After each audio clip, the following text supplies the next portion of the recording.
All right. Good morning and good afternoon, everybody. My name is Jason Flame. Welcome to the Master Motivation Podcast. I'm excited to be back. Unfortunately, I had to miss last week, but I'll save that story for another time. But I am excited for our guest today. Mr. Willie the Bam Johnson is a master Wu Shu practitioner and a UMAC World Champion. His wife, Kimber Johnson, is a Tae Kwon Do champion as well. Willie himself holds a 7th degree black belt in karate, Kang Du Kwon, a 5th degree black belt in Shaolin Wushu Kung Fu, and a 1st degree black belt in karate, Death Kido. Willie has now over 3 decades of experience. And besides being a great martial arts champ, Willie is also a gymnast, rapper, DJ, dancer, boxer, kickboxer, and masters many more sports. Willie Johnson can be contacted in Laurel, Maryland, where he still teaches at the BAM's UMAC Martial Arts School. I hope all of that's updated and correct, but welcome to the show. Thanks for having me. It didn't expand it beyond it. That was like my first little intro of information, but that's good. That's good. Thank you, sir. Well, I'm excited to share your story with the audience, like I said, and you've got a great history in the martial arts and so much to share with everybody. So let's jump right in. Why don't you tell us a little bit more about what I may have missed in that intro, and then we can talk more from there. Well, I mean, I'm a humble guy. None of it is that important, but I mean, I try not to keep track of updating those things, but was blessed to win 7 world championships. I just got the highest ranking belt from my instructor, Master Brown, just recently in our art. And I have studied several different arts. So people go to WillieTheBamJohnson.com, Jeet Kune Do, boxing, all those things. And just continue to train and learn each day. I went to mainland China in 1985 and got certified in mainland China. Several books, movies, all that good stuff, but none of that really, I mean, that's what we do, in the past, and what we do today is how we continue to change lives and empower the next generation. I think that's the most important thing that's on my resume, and keeping the family first, and being that servant of God. I absolutely love it. I love it. Now, you're a very humble guy, and I know it's hard sometimes as martial artists. Some martial arts can get on here and tout their whole accolades and list of accomplishments, and some of us find that a little bit more difficult to talk about ourselves. But aside from all of your accomplishments, why don't we go back and just kind of introduce everybody to Willie Johnson, who you are as a man and how you started as a child, where you grew up. Tell us some stories of your childhood. Well, I mean, I like to always say that my beginning is based upon every adversity that a young African-American man can encounter growing up in the inner city of Baltimore projects. I encountered. And I had to make the best of it. As a young kid, I just had to fight and overcome so many different things. And at the same time, I had to have a level of awareness at that time to make sure that whatever I was struggling with or going through, I couldn't give it to my parents, because I had to make sure that I didn't increase their pain. So I had to figure out what did I have to do to go inside myself, suck it up and find a way to get through it and get to the other side. And use it as a stepping stone to, just find a way to be able to express, the setbacks and the things that I was going through as a child. I mean, many people heard my stories. So they know a lot of the things that I, in the books and the magazine articles about what I had to overcome. We can pinpoint them, but just the term adversity, anything that can happen, from the things we see our young kids struggling with today are the same things that I was struggling with back then. Mm-hmm. Well, would you mind expanding for those people that don't know you well and haven't read your books and don't know your story? Could you maybe just give us a little bit more insight to, what those struggles were in Baltimore and what it was like, growing up? What were those struggles? I mean, seeing violence every day, waking up to, gunshots. And, we see so much violence today. I never seen that so universal, but in your community, you've seen that all the time. Being touched in ways that you didn't want to be touched as a kid. I mean, just some devastating things, But once again, I always was conscious as a kid to see that my parents were doing everything they can possibly do to shield me from the things they didn't know I was going through. Mm-hmm. And I seen, back then when I was coming up, martial arts wasn't as the benefits of martial arts wasn't as big as they are right now. Nobody knew that. I mean, it was kung fu movies, black exploitation movies. So, for whatever reason you were infatuated by that, a lot of people still didn't understand the benefits of it. So my parents didn't see that it was something that can help me. But what they did do was, with their own experience, they did whatever they can do to keep me away from the violence, show me the codes of respect, saying sir, saying ma'am, doing whatever they can do with what little bit of money and, situations they were in, challenging situations they were in. They tried to protect me to the best of their ability. So like I said, I had enough awareness to know if something happened to me, I couldn't tell my dad that because I know how violent my dad could be. I couldn't tell my mom that because I know what my mom was struggling with. So I had to make sure that I could be able to just redirect it. And, at some point in time, I believe that when I got older, I would be able to express it in a positive way. Um, Yeah. So, it makes me, ask the question, how did this shape you as a man, as a father, as a martial arts instructor now, taking all of the experiences and the struggles that you dealt with as a young child? How did that, how did that affect you? How did that change you? How did that make you a better person? I mean, it could, a lot of things like that break most people. I think once again, for me, I always had this dream. I always believed that there was something inside of me where there was more in life. Because my parents, even though they were going through challenging things, they did have hope. My mom on welfare, getting food stamps, what I'm saying? We on Section 8, they struggling. I mean, my dad, 90 some years old now, so you can imagine the struggles that he's seeing coming up. But they did whatever they can possibly do with what they had to try to teach, give you respect, make sure you understand the good word and knowing that it's always about praying and meditating and believing in God and doing the things that you need to do to just be a good person. At the time, I probably didn't pay that much attention to it, but it did implant things in my head. So through the negative things, I always knew that I wanted more. And I don't know, my parents were so overprotected. I mean, and one of the things I want to reflect on, even though we talk about the violence in the community back then in the 70s, you still got to remember that was one of the richest eras of development in the world in the 70s. I mean, it was, even in those negative environments, still kids could come outside and play. Kids were riding bikes. Kids were getting along. Four people can share a soda pop. It was a great time. I mean, it was wonderful. I mean, it was the greatest moment of cultural expression, for the world. I mean, it was just you could leave your doors unlocked. You showed respect to parents. You showed respect to elders. Even if you had something bad to say, you said it behind, around the corner, probably 3 blocks down. You didn't say it to them in their face.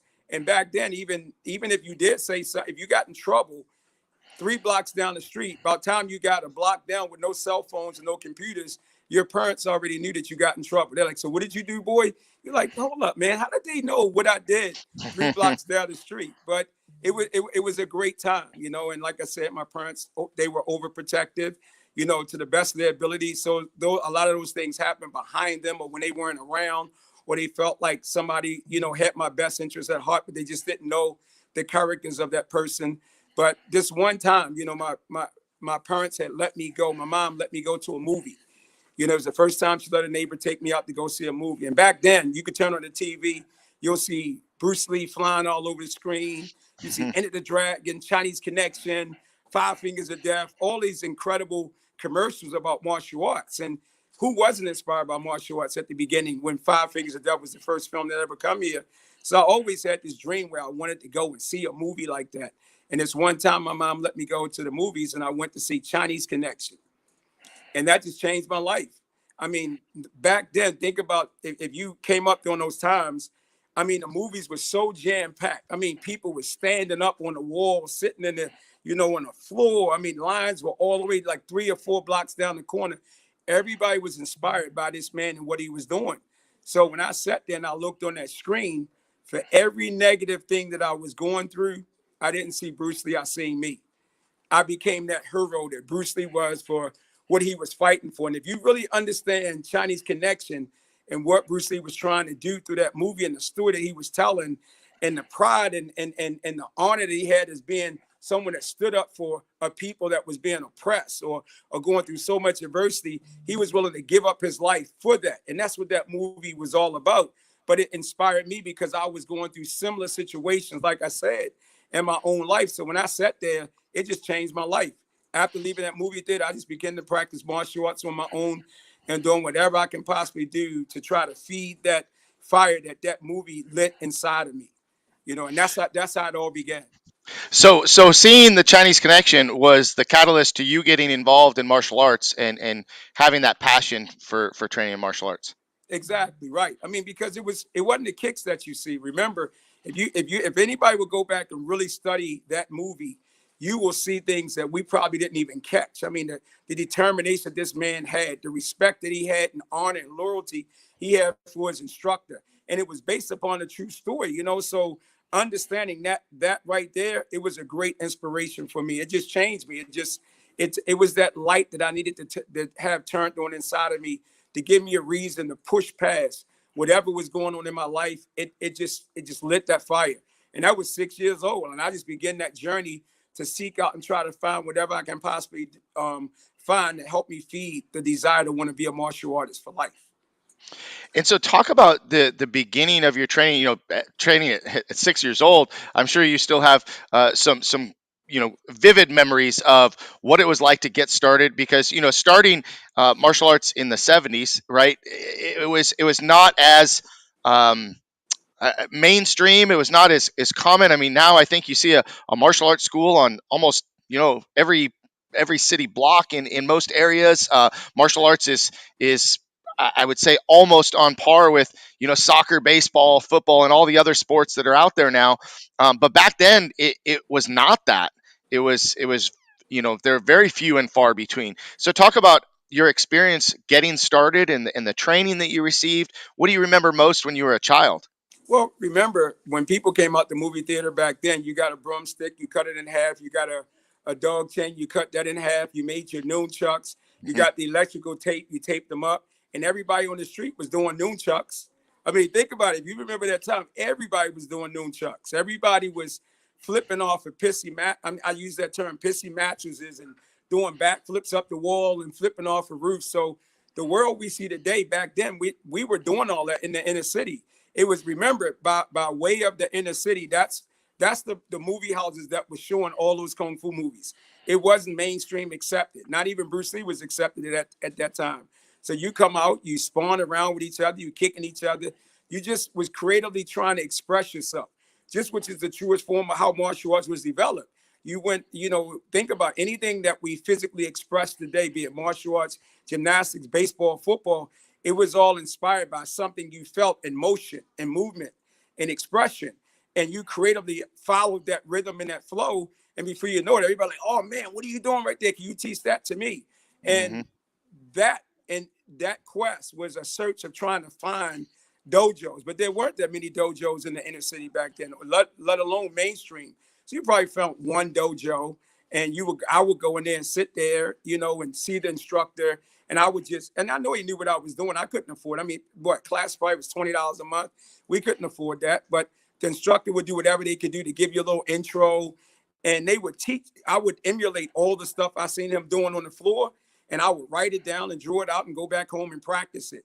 And before you know it, you had a couple of guys that came on from the military that was teaching in the community. One guy by a particular name by the name of Jody. There was so many people that was like infatuated with the martial arts that was teaching it, in the church, in the community center, or in the projects. We call it the top lot, which is when you go upstairs, every floor got a little area where you go in and you can play around. And Jody, um, Gene Mason, but I think more than anything was the environment. Like anything, it was the environment that really inspired you to just express yourself creatively. And no adult around there criticized you. No adult told you what not to do. They probably didn't Mhm. understand what you was doing, but they would smile at you and say, "Hey, go ahead and do it. If you get hurt, that's on you. But go ahead, kid, do it."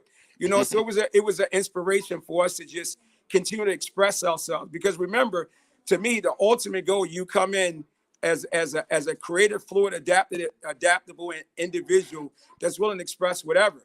And then we go through this curriculum and we become, somewhat trapped and enslaved by the forms and the katas and the movement. But then at the end, we want to go back to what? Creative expression. How we came in before, but we go back to it in a more structured manner, knowing what we didn't know. We have discovered that, oh, I could do a backflip. Oh, I could do a side kick. Maybe if I add this little element to it, it'll become a little bit more sharper. But that's the core of anything that was developed, and that's what really inspired me. And because of that desire to want to, learn martial arts, and was reading books. So I mean, remember, martial art books were big back then. Hmm. You go to any bookstore, you can buy Black Belt magazine, Karate Illustrated, Official Karate, Inside Kung Fu. I mean, whatever type of magazines you can imagine, they were in every bookstore. Masoyama books, the big, thick black, karate books. Hmm. I mean, Bruce Lee books. I mean, Ed Parker books. I mean, there was so much wealth and knowledge around you. You couldn't help but to begin to learn from them.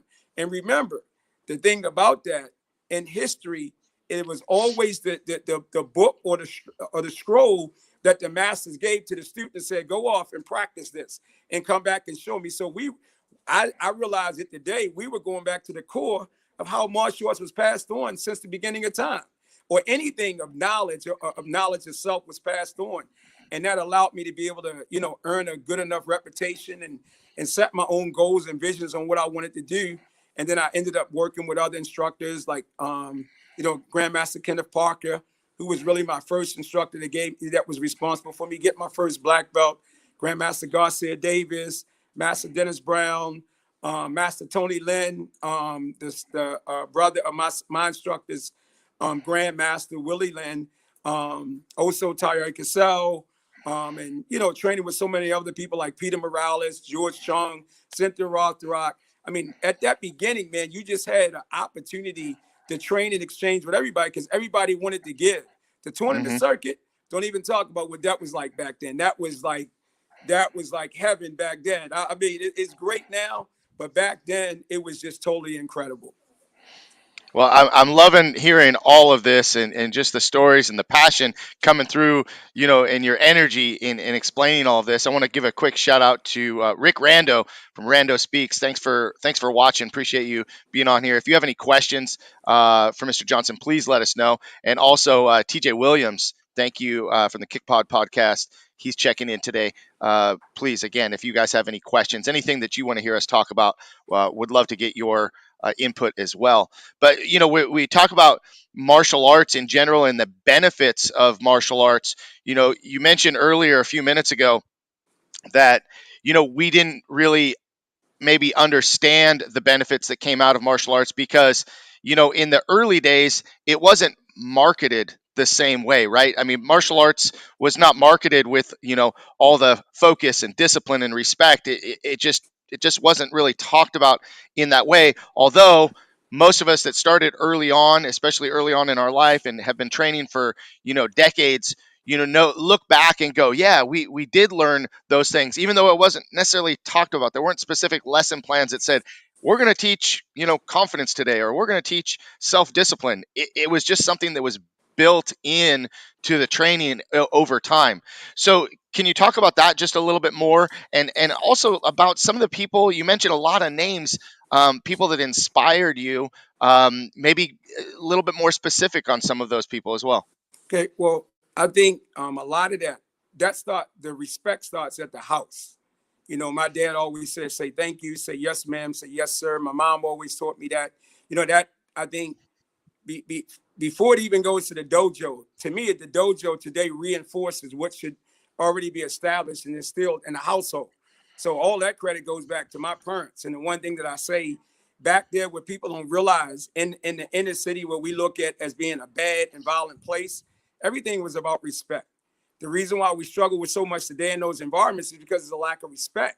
Back then, it was about respect. You didn't disrespect your parents. You didn't Mhm. disrespect your mom. You know what I'm saying? Your dad would break a branch off the tree and probably spank you. Most people probably disagree with that. I'm glad my parents did do that to me, because when I was lost, it brought me back on point. So those levels of discipline came from my parents, but it also came from in those communities. And I got to relate it to my community. Guys who did bad things, they said, look, man, don't do what I say. Don't do what I do what I say. They probably didn't have enough strength to stick to the path because of the circumstances they were in, but they did give you knowledge to stay on the right path. They did whatever they could do to say, stay in school. Don't do what, once again, don't do what I do what I say. I want you to be better than me. And that was the community. The concept is that it takes a village to raise anybody. Without that, you can't. I mean, we can have a dojo, but if the dojo is not supported from the community, how is that dojo going to stand up? So this is nothing new. This is like all about history, villages and leaders and family. All those things go together. When you got that, then you get a person like me who's been able to overcome the obstacles. The churches play a role in it. The community centers play a role in it. You know, that the guy that has the corner store down the street that might give you a chance to come in and pack the groceries or bag the food plays a part in it. The old person that might give you a chance to walk her down the street and help her cross the street, she plays a part in it. Everybody play a part in it. And when we neglect that, then we have a violent society that you know, kids feel lost because they don't have that support. So even though my life was hard, I still had enough support to know what was right and what was wrong. You know, and during those times, going back to like the things that really inspired me and gave me hope, because once again, nobody really understood this. Nobody understood, was talking about dreams and visions and setting goals. But at a young age, I always knew by pinning up those Bruce Lee posters on my wall or ripping out Masoyama pages out my book. I mean, my room, my homemade dojo had Bruce Lee pictures from the ceiling all the way down to the floor, all 4 walls. So I needed to be surrounded by my vision of what I wanted. I didn't know what I was doing, but I know I wanted to hold on to that. I would go to the movie theater. I would like record the movies. If it was Chinese Connection or whatever it was, I would record the whole movie on a cassette tape. And when I was in my room teaching and practicing myself, I would be inspired by those things. So today we talk about that. You know, listen to motivational tapes, putting posters up and vision boards. I've been doing that since I was a kid. You know, so those things are so important. And when you think of those magazines, I mean, come on, you on the front cover, you got Chuck Norris, you got Keith Vitale, you got Tiliaka Miyazaki, you got William Oliver, you got Fred Hamilton, you got, you know, Kevin Thompson, you got Larry Conahan, you got George Chung. I mean, Cynthia Rothrock, I mean, Steve Muhammad. I mean, I can go on and on. All these people inspired me. So I can't take the credit, say, hey, I made it up on my own. Without the inspiration of all those things that was around, from the movies, Black exploitation movies, Kung Fu movies, from the music that we was hearing in the street, from the magazines, from the TV shows, from the images, those things gave me hope. So when I knew that I wanted to get out the projects, I knew that I had to set a goal. And the person that really inspired me the most was Cynthia Rothrock. I remember Cynthia Rothrock, she would go to a tournament and she would change up for a uniform for the daytime, for forms and weapons, and then at nighttime she'll have another uniform. So I began to make my own uniforms. I began to take my mom's sewing machine, and I mean, we were poor, so I would make my own uniforms. I understood about branding, so I would put my little bam bam on my uniform, you know. And I seen Master Brown and Tayari, and people, Benny the Jet Arquitas did the same thing. So I took those images and those examples and I emulated them. And back then, Karate Illustrated in the front of the magazine, they had all the tournaments. There was so many tournaments back then, man. You know, it was a tournament every weekend. But the thing about it, it didn't matter how much, what economical background you came from. You got a chance to go out there and let your talent speak for itself. It wasn't about no politics. I call them politics, not politics. It was no politics. It was nobody not giving you a chance. The best talent got a chance to stand out. So my first tournament at the age of 17, after writing articles at a young age to Hong Kong, wherever, and to people that sponsor me, I said, if you just can give me enough money to catch the bus and for entry fee, I didn't know what I was doing. The spelling was incorrect. But guess what? People answered my letters. People was answering some people said I was crazy. You know, my mom was mad because I would be calling to Japan and the phone bill would be so high back there. You know, what are you doing, boy? You crazy. But it did lead me to that point of getting on a Greyhound bus, going to New York City to compete in S. Henry Cho's All-American Championships at the age of 17 and getting tied up and winning my first place tournament. For the first time, Kung Fu, getting a chance to go up there. And that was my first win. After that, it was on. I was on the bus for 3 days, 4 days, wherever I can go. I was at Diamond Nationals, AK Grand Nationals. I don't care where a tournament was at. I was on a bus. I would catch the bus. I would get off the bus, go to a tournament, go right. Soon as I get at the tournament, I would catch a bus to get there and catch a bus to get to the tournament because I couldn't afford it. I didn't have no money. Didn't have no money for a hotel, but I had enough for entry fee. After winning SMHO and some of the locals on a national level, yeah, I wasn't winning it. I would get 8th place, but I kept showing up, and people kept giving me respect. Cindy was talking to me. Keith Itabashi was talking to me. Miyazaki was talking to me. Peter Morales was talking to me. All these people couldn't believe this young kid catching a bus. I mean, I remember one time that stands out the most. I remember going to the AKA Grand Nationals in Grand Rapids, Michigan. And I got off the bus, and who was driving up in the car? Sonny Onawa, Nasty Anderson, Arlene Lemus, and Linda Denley. They said, hey, that's the bus boy. That's what they gave me. They gave me a nickname because here's the guy that's catching a bus for 3 days to go to a tournament. I probably was the youngest kid out there at that time, but the respect, I call myself being a water boy at that time. I would just sit around and hear Tony Young and all these people talking, and I would suck it up and never show disrespect until my opportunity came. And that right there was what probably was the most cherishable moments of my life. Peter Morales, anybody look him up, one of the greatest Wu Shu stylers of all time. Roger Tung. I got a chance to work with all those people. And during that time, Karate Illustrated was recognizing me as an up-and-coming competitor, official karate. And then because I was doing so well, my instructor said, you know, we're going to open up a school at the age of 17. I mean, that's when EFC was just starting out. We talk about business. So EFC was at the early stage of just going out and getting schools. I was one of the youngest kids amongst the group. Dave Covra, Steve Lavallee, David Deaton, you know, Buzz Durkin. I mean, come on, man. I'm just a kid at such a young age being around such great wealth. But my instructor, when we opened up the school, we didn't have no blueprints. You had to go with my instructor and say, go in, just figure out how to answer the telephone. You had to figure that out at the age of 17. But I had my own school. My dreams were coming true as an entrepreneur, as a brand developer, and as a champion. And my instructor said, guess what? If you can get like 10 students, you're going to get an all-expense trip to go to mainland China. Now, remember, China just opened. We talking 84 and 85. They just opened up and was doing culture exchange with Americans. I got a chance to forget meeting Bruce Lee. Much respect. I got a chance to go to the motherland where martial arts was created. And I got a chance to train like most people would never, ever get a chance to train. Southern China, Northern China, training. And my instructor, because he could speak fluent Chinese, he let us stay amongst the people. So we were staying with the poor people in China. That's where the real art was at. Wasn't no McDonald's or no Burger King. They was just starting to build that. But I knew what I had to do. Poor kid from the city of Baltimore. What am I going to do? Because I might not ever get a chance. You coming from the inner city and you going to China? You on the Great Wall? So I said, what I got to do what I always have did all my life. When they said we got to split them up, we got to make a beginner's group and an intermediate and an advanced group. I sat there and I watched them guys do their forms. I made up my weapon. I made up my form because I needed to get into the advanced group. I needed to enhance my technique and my skills. So when I come back home, I can become famous. And by then, maybe I can get money and get my mom out the projects. Did it work? Yeah, it worked. I got a chance to learn a form and a weapon that enhanced my personal ability. And when I came back, my first tournament, guess what I did? I beat the world champion in Cardiff.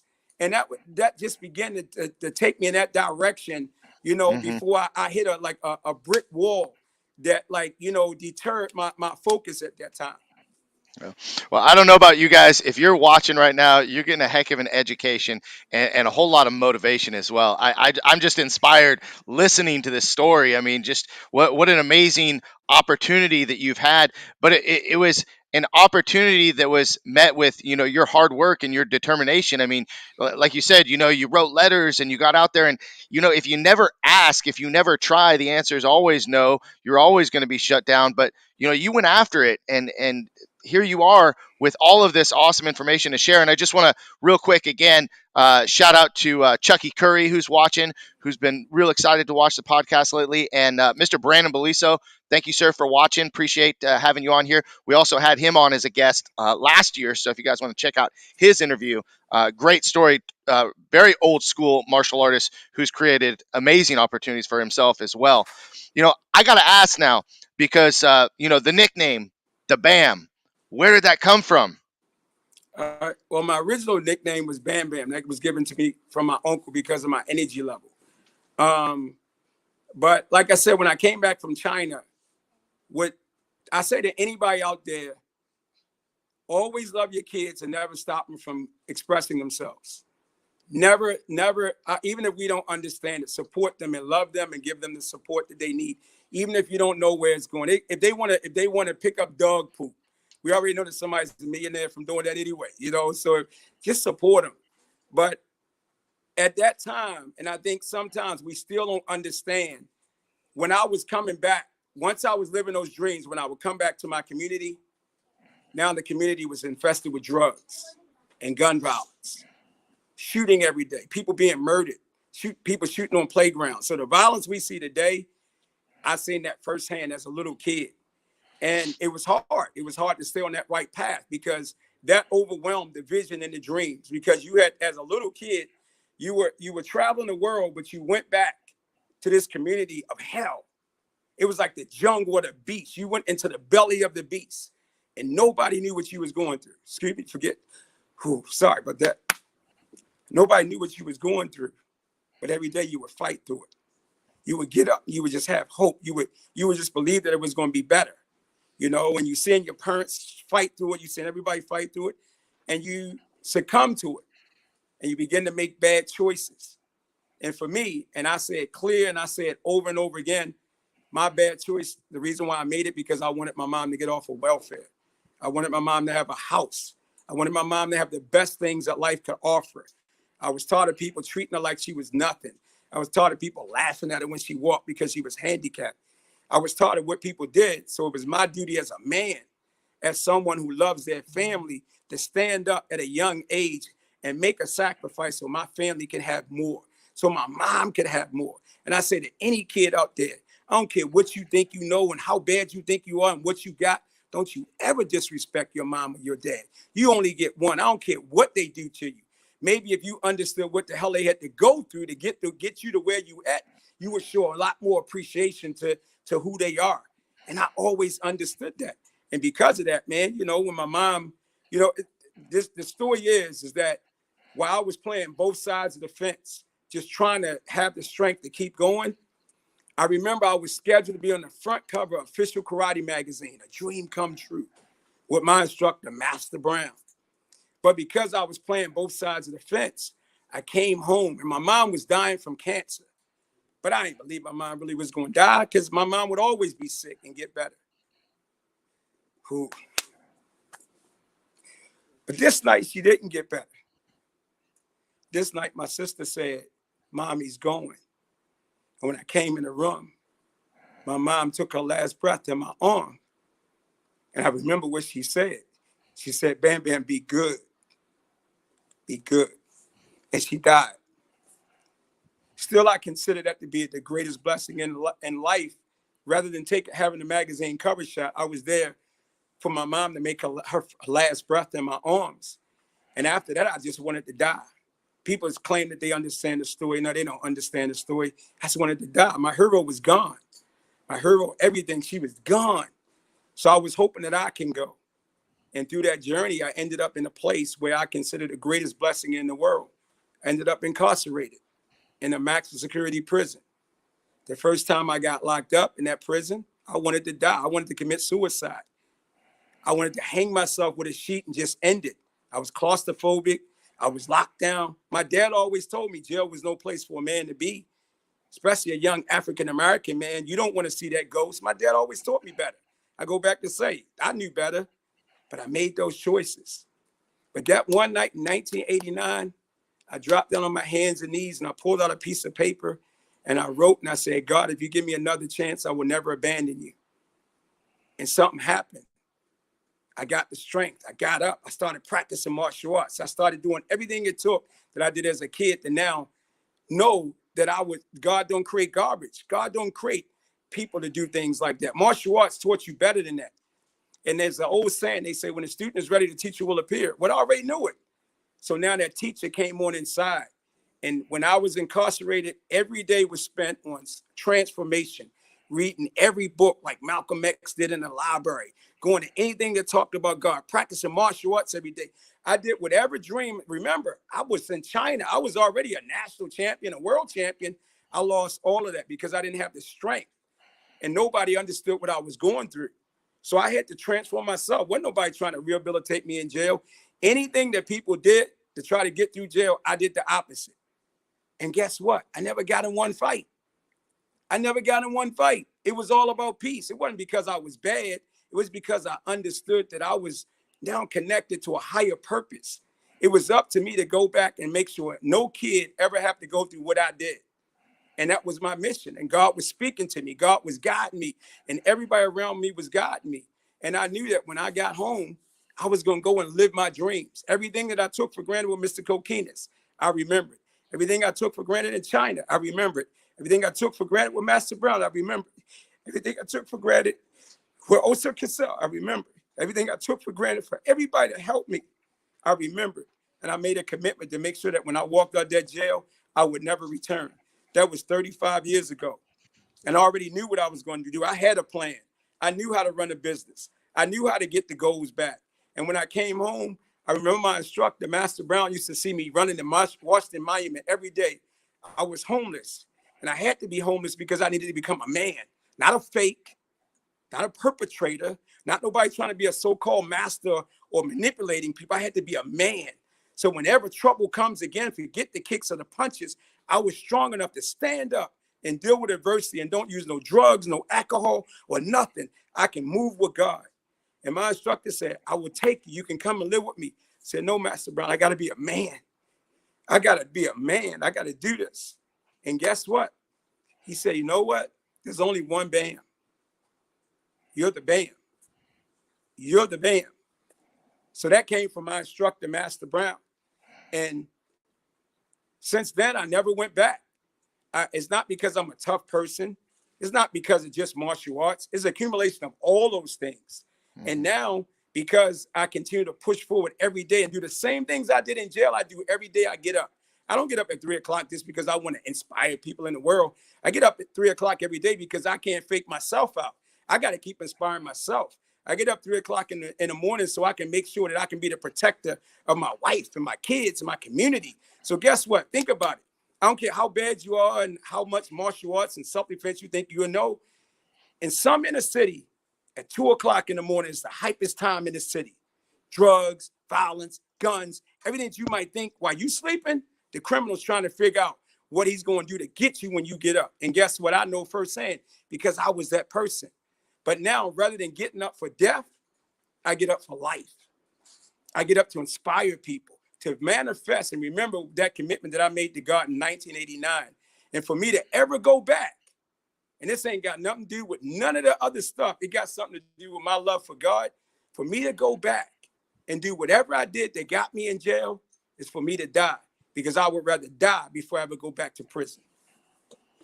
Man, I have done over 100 interviews, and I don't know if anyone has ever hit me right in the chest to feel everything you're saying, because I have no idea what it feels like to go through some of the things that you have gone through. I haven't lived your life, but to hear your testament and your story, I mean, it just hits me right here. And you're talking about all these things that are so important.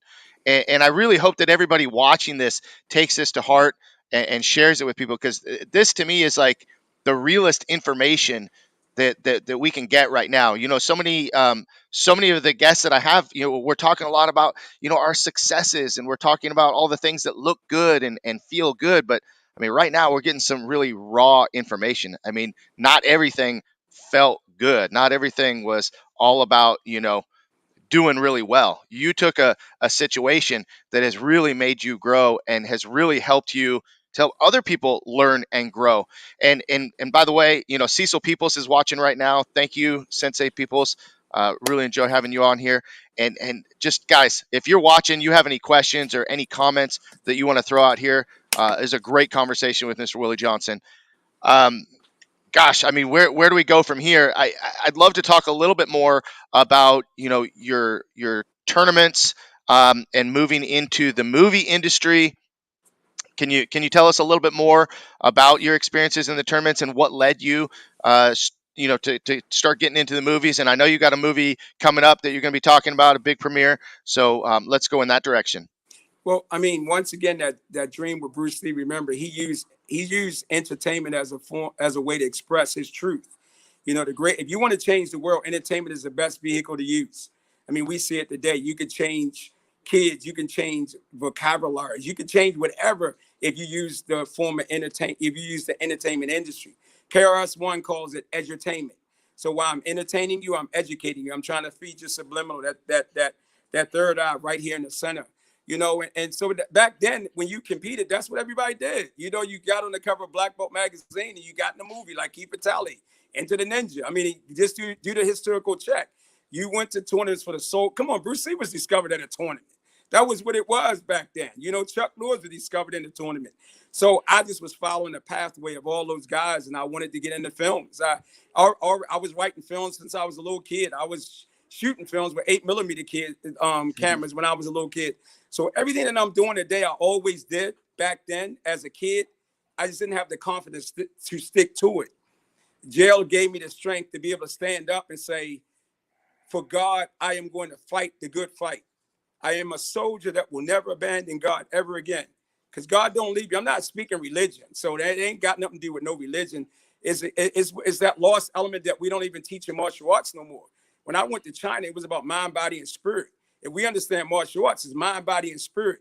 We learn the mind, we learn the body, we learn the spirit, and then it's our goal to unite those two.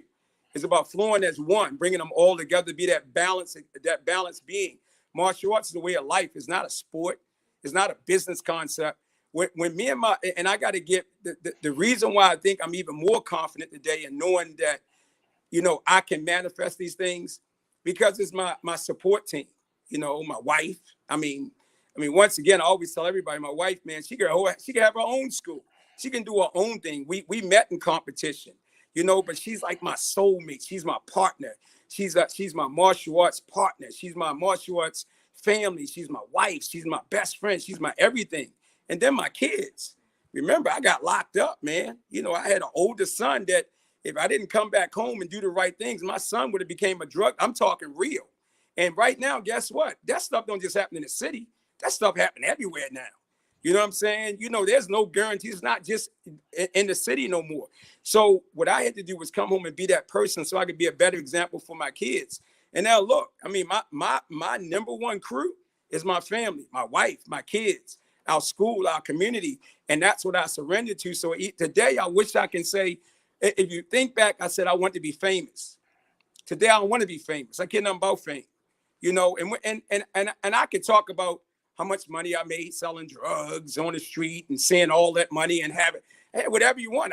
I had whatever you could possibly imagine. There was no problems with that, but when I came home, I had two plans. I said, either I can run a business and become successful, or I can go back to hustling and become successful. I know how to do both. So I had two plans. I said, if this one don't work, I'm going to go to this one. But guess what? This one worked. I didn't have to go back to the negative life. Now, would I ever choose that? Hell no, I would never choose that. We done seen the highest level that martial arts can offer you. But I care nothing about the external wealth. What I care about is the internal wealth. Because I was locked in a maximum security prison, 23 hours, and let out for 1 hour, and I was happy. I was at peace. I never got in one fight. I got along with everybody. So you ain't going to tell me that ain't like a gift from God. And those same things when I came home that I manifest today, that's what I'm living. I'm living that dream today. So, I mean, that allowed me to be in movies, U.M.A.C. Masters with Bruce Lee's daughter. Now, get that. I was inspired by Bruce Lee, and then I get on a TV show starring with his daughter, playing a character that I created myself as a kid, and it was me, the baby. Come on, man. Come on. Life can't get no better than that. So I guess if I look at anything, man, I have no regrets. I mean, life is wonderful. The external things don't make us happy. What makes me happy is teaching. What makes me happy is seeing another kid. I mean, we got so many kids in Hollywood doing movies, family members doing in Hollywood doing movies.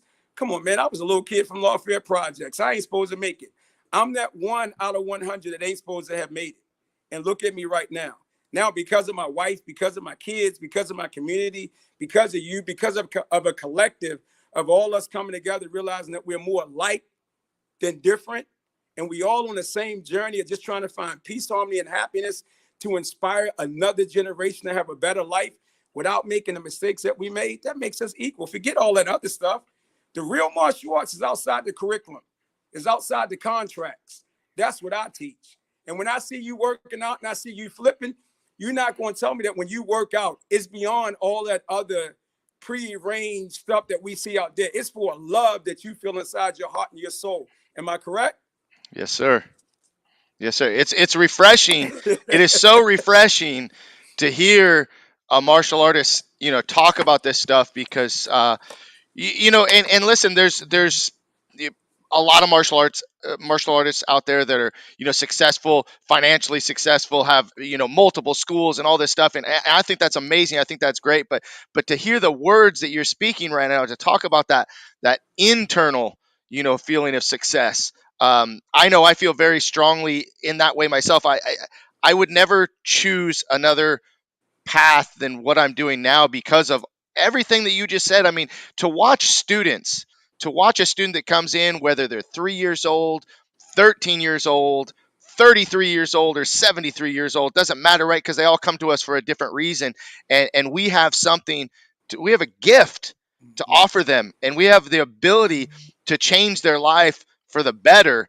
And when we change a life at 3 and 13 years old, not only do we change a life then, but we change a life literally for the rest of their life. And I mean, that's what's happened to us with martial arts, right? Martial arts has changed our life for our entire life. It's put us on a whole new path.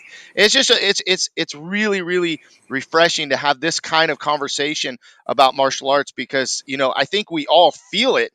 We just maybe don't always talk about it, right? Now you brought it up, one out of 100. This is your upcoming movie right now that's going to be premiering. Talk a little bit more about that.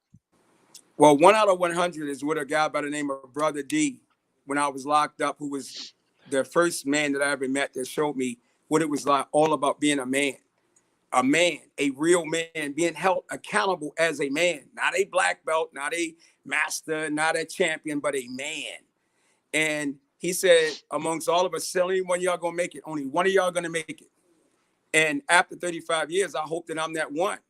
And during COVID, when everything was on lockdown, schools was locked down, nobody was teaching, people was afraid. There was 2 people when everybody was on lockdown, and I can say it, and Brandon, give me a thumbs up. There was 2 people that was teaching online when everybody was saying, no way. It was me and my wife, school, and Brandon Belicio.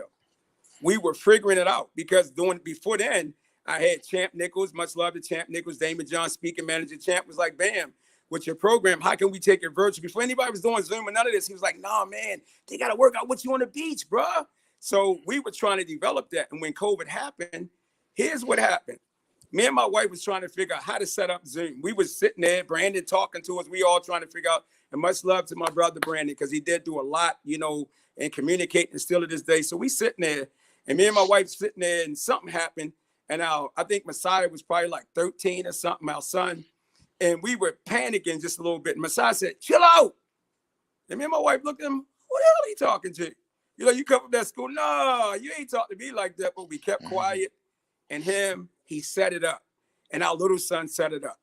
Our kids began to help us find a way to break through all the fear and anxiety that everybody was feeling around the world. And we began to teach. My wife began to come up with things called, virtual parent nights out, where she was telling parents, why don't y'all just go out on the porch and have a drink, have a glass of red wine? We got your kids. We were doing things. I'm like, where the hell are you coming up with this? And we were documenting it.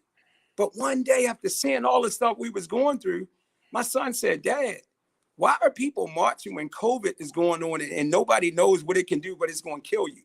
Now, picture this. You got grown adults out there going against everything that the society say can kill you and harm you. And kids like, that makes no sense. Why are we doing this? And I woke up and I began to write this movie called 1 out of 100. I wanted the world to see that our kids were heroes during the most devastating time in history when we were trying to survive and telling, and think about it. And you can agree with me or disagree. Most adults were saying, sit down, shut up, sit over there. I got to figure this out. Kids were sitting over there and they was figuring it out. And if you do a research during COVID, more young kids created LLCs than any other time in history. More kids were creating businesses to help their parents out during that time than any other time in history. So I wanted people to remember this moment in history. And that's what the movie is about. It's about one kid who was left with the responsibility to run a whole dojo with his little brother. And guess what? A convict was having to send home on a free release to the dojo. Now, this little kid, the slogan to 1 out of 100 is when the teacher is ready, the student will appear. You get what I'm saying? When the teacher is ready, the student will appear. That's a whole nother level, but that's what the movie shows. It just shows everything that's going on.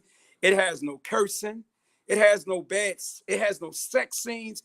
All the things that we continue to see that's like poisoning the minds of our kids is not in that movie.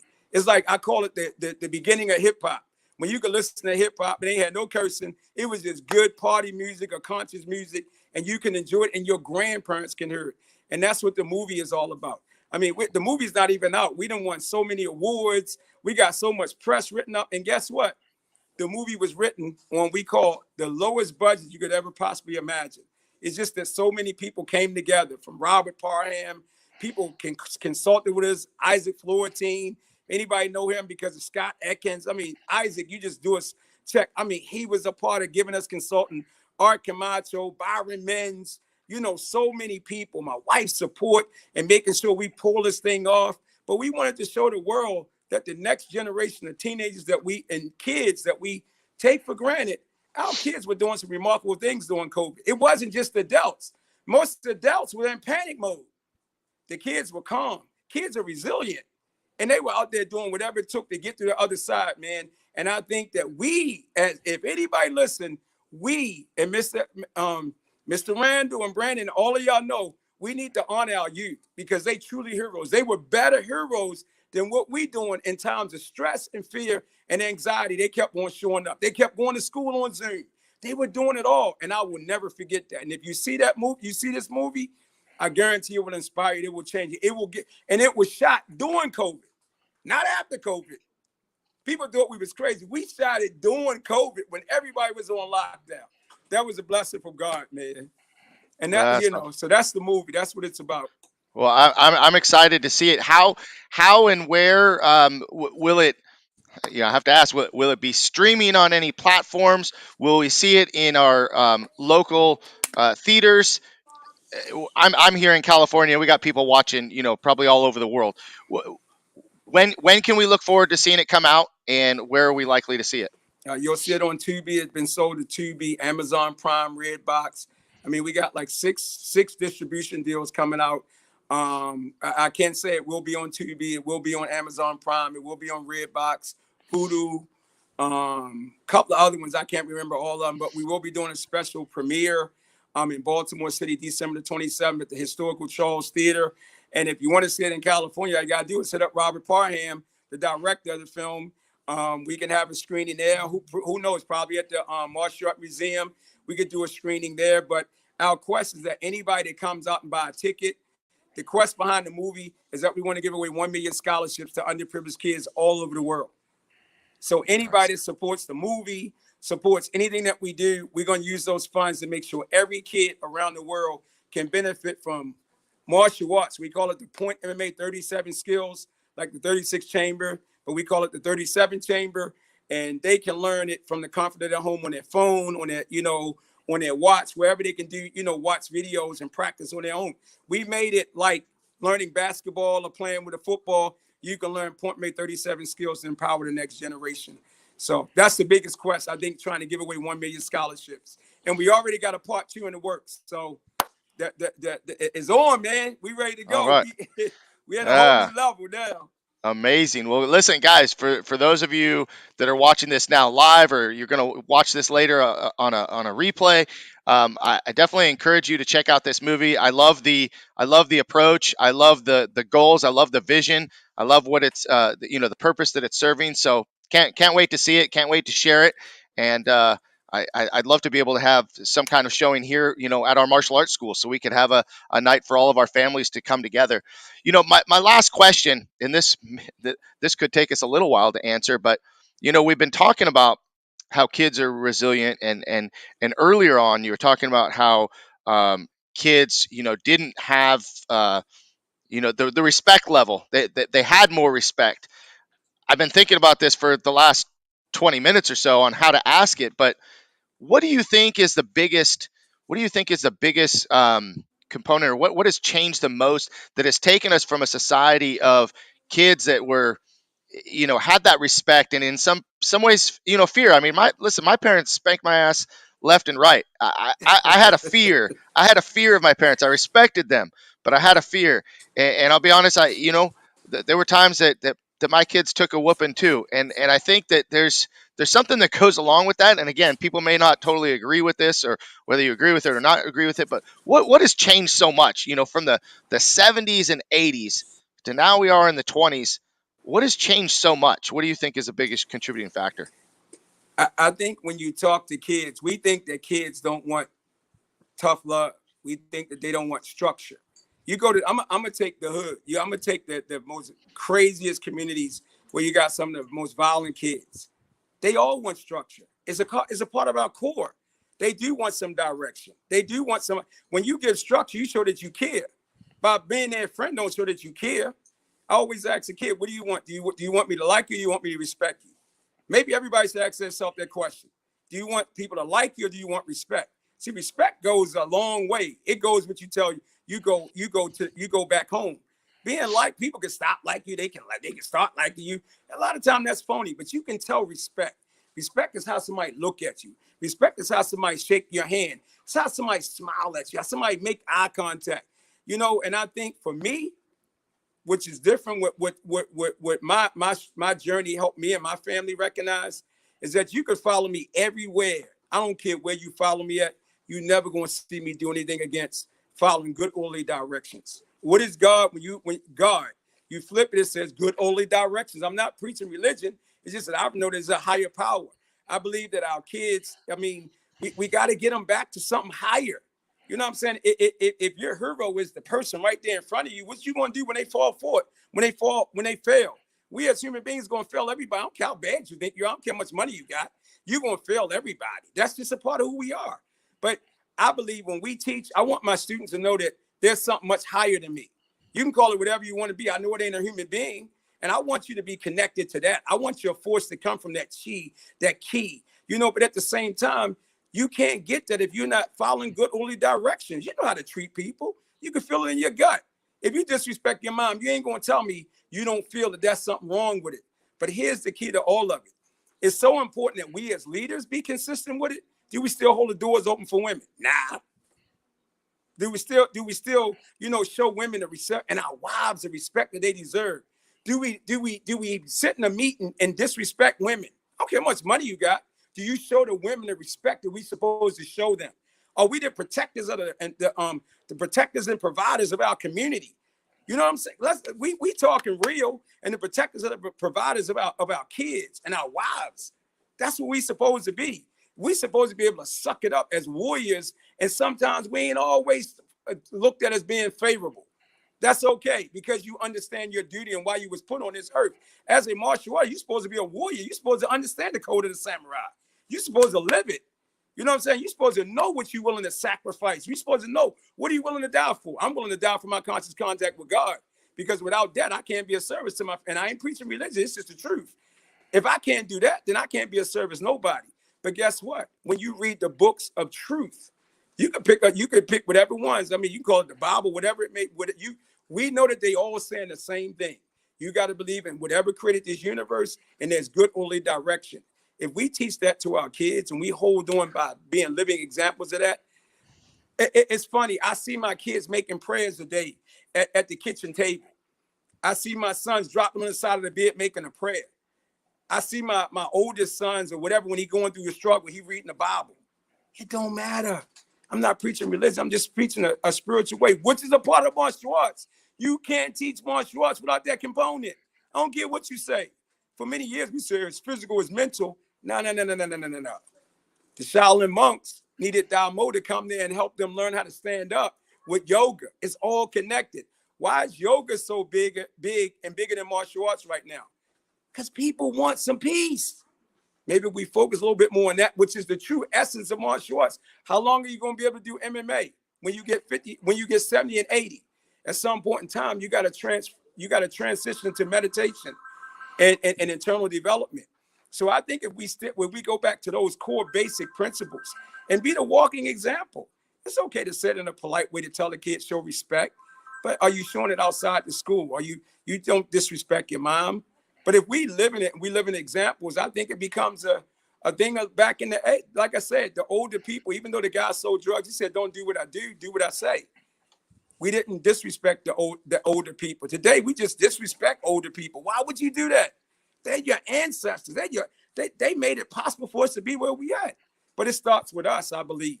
And we got to be willing. I think we cannot give up on no kid. Because if Master Brown and all those people would have gave up on me, I wouldn't be who I am right now. So that kid, that's the hardest to teach. How many dojos would I be welcome in right now? Think about that. That's the question. Mm-hmm. I always say, if I was the person I was right now and I came to your dojo, I'm gonna challenge you on what you say. That's just core who I am. Because you don't know my struggle, what I'm going through at home. So of course I'm gonna be a little bit rebellious. Are you going to try to find a way to adapt and communicate? Because there's no bad students. There's only bad teachers. Mm-hmm. Am I right? You are 100% right. That's the answer. It starts with us, man. Yeah. Listen, I truly feel like I've gotten an education. I feel like I've been. I do. I feel enlightened. This is probably the best way for me to start off my week and to start my Monday is just listening to you talk. I think that we've got to do this again at another point. We are at the end of our time. I want to be respectful of your time and everybody else. But if you've been watching this whole time, you got a heck of a show today, guys. Just some real raw talk, and I've enjoyed it so much. So thank you for being on the show today. Thank you for sharing, your vision and mission with the movie coming out. I'm really excited about it, so I can't wait to see it. And I would definitely love to have another conversation in the future for sure. Thank you, and we'll talk about doing a showing at your school too. That would be amazing. That would be All right. amazing. Well, listen, guys, thank you for watching. I'll be back on again on Wednesday with Bryce Eddy, and then next week we got a couple more guests coming up. Looking forward to having Chucky on soon. Cecil's been on the show. Rick Rando's been on the show. Brandon Beliso. Thank you guys all for watching and contributing today. And one more time, Mr. Willie Johnson, thank you so much. I appreciate you. Hang out for just 1 minute as I close with our video. And then we could have a quick chat before you go. But thanks again. Thank you, sir.